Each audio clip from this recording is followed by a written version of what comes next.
Nigeria خلیج گینی پر واقع ایک افریقی ملک ہے جس کی 36 خود مختار ریاستیں اور وفاقی دارالحکومت پر مشتمل ایک کثیر النسل اور ثقافتی طور پر متنوع وفاق ہے۔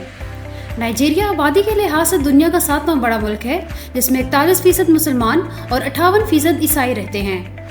نائجیریا افریقہ کی سب سے بڑی معیشت بن کر ابھرا ہے۔ 1970 کی دہائی سے تیل حکومت کی آمدن کا ایک بڑا ذریعہ رہا ہے۔ ریگولیٹری رکاوٹوں اور حفاظتی خطرات نے تیل اور قدرتی گیس میں نئی سرمایہ کاری محدود کر رہا ہے اور نائجیریا کی تیل کی پیداوار 2012 اور 13 میں سکڑ گئی تھی۔ اس کے باوجود نائجیریا کی معیشت تیزی سے 6.8% سالانہ کی شرح سے ترقی کر رہی ہے، جس کی وجہ سے زراعت، ٹیلی کمیونیکیشن اور سروسز سیکٹر کی ترقی ہے۔ نائجیریا اور پاکستان کے درمیان تجارتی اور سرمایہ کاری کو فروغ دینے کے لیے حال ہی میں نائجیریا کے ایک وفد نے چیمبر ہاؤس کا دورہ کیا، جس میں نائجیریا کے وزیر برائے ہوا بازی Hadi Sirika, captain Nuh Musa director general civil association authority of Nigeria, captain Mujib Alkali director Nigerian civil association authority, Nigeria کے وزارت خارجہ کے ڈائریکٹر برائے تجارت و سرمایہ کاری بولاجی الکالی، پاکستان میں نائجیریا کے ہائی کمشنر بیلو ابیو اور دیگر بھی وفد میں موجود تھے۔ نائجیریا کے وزیر برائے ہوا بازی ہادی سریکا نے تاجر برادری سے خطاب کرتے ہوئے کہا کہ ان کا ملک پاکستان کے ساتھ دو طرفہ تجارت کو کم از کم $3 ارب سالانہ تک بڑھانا چاہتا ہے، کیونکہ دونوں ممالک اس ہدف کو حاصل کرنے کی صلاحیت رکھتے ہیں۔ ان کا کہنا تھا کہ ان کے ملک کی بھارت کے ساتھ باہمی تجارت تقریباً $15 ارب اور انڈونیشیا کے ساتھ $4 ارب سے زائد ہے، جبکہ پاکستان کے ساتھ تجارت کافی کم ہے۔ انہوں نے کہا کہ نائجیریا اب پاکستان کے ساتھ دو طرفہ تجارت کو مزید بہتر کرنا چاہتا ہے، کیونکہ دونوں ممالک تقریباً نصف ارب کی آبادی کی ایک بڑی مارکیٹ ہیں جو ایک دوسرے کے ساتھ کاروبار کرنے کی عمدہ صلاحیت رکھتے ہیں۔ انہوں نے کہا کہ نائجیریا پاکستان کے ساتھ براہ راست پروازیں شروع کرنے کے لیے کام کر رہا ہے، جس سے دونوں ممالک کے درمیان عوامی اور کاروباری روابط کو بہتر بنانے میں مدد ملے گی۔ انہوں نے کہا کہ نائجیریا پاکستان کے ساتھ ٹرانسپورٹ، سیاحت، تجارت و صنعت اور دیگر شعبوں میں تعاون کو مزید مضبوط بنانے میں دلچسپی رکھتا ہے۔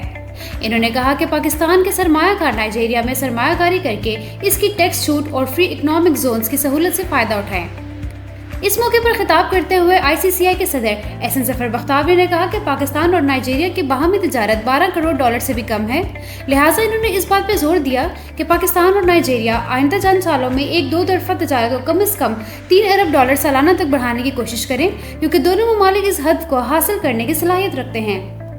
انہوں نے کہا کہ پاکستان نائجیریا اور دیگر افریقی ممالک کو ٹیکسٹائل،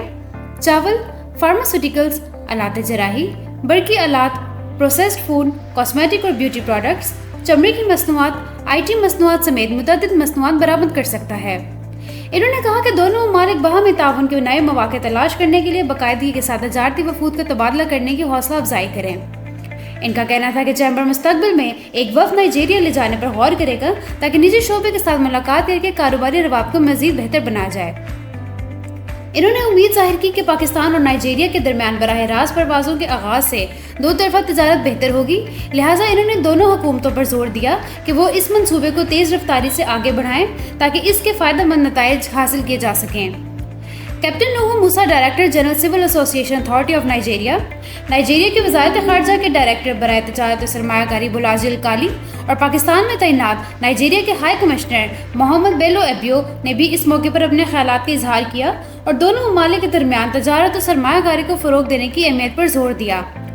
ظفر بختیاری سابق صدر ICCI اور سیکرٹری جنرل UBG نے کہا کہ پاکستان اور نائجیریا کو دہشت گردی اور میڈیا میں منفی پروپیگنڈا سمیت دیگر مشترکہ مسائل کا سامنا ہے۔ دونوں ممالک قریبی تعاون فروغ دے کر ان مشترکہ مسائل سے نمٹنے کے لیے نئی حکمت عملی وضع کریں۔